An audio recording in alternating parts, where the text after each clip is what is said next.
Welcome to the Insurance Brokers Podcast, Helpful Hints. Here we break down the best, most informative bits of our full-length interviews.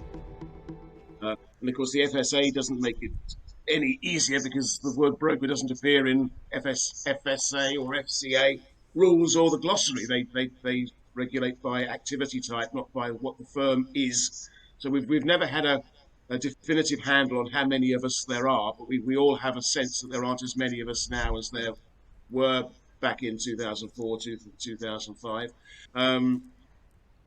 So we have that. We have a regulatory architecture that is overburdensome.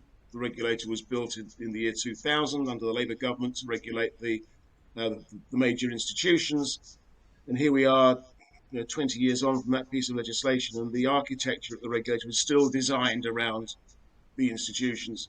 They still haven't got to grips with how to appropriately and proportionately regulate a plethora of smaller insurance brokers, mortgage brokers, IFAs, etc. So we're all in this very large sausage machine, and we're faced with a regulatory architecture that is, as I say, overburdensome. You can compare this to what our peer brokers are faced around the rest of Europe. They have a much lighter touch, and we're not calling for a light touch. What we want is the right touch. We want a more proportionate approach to regulation.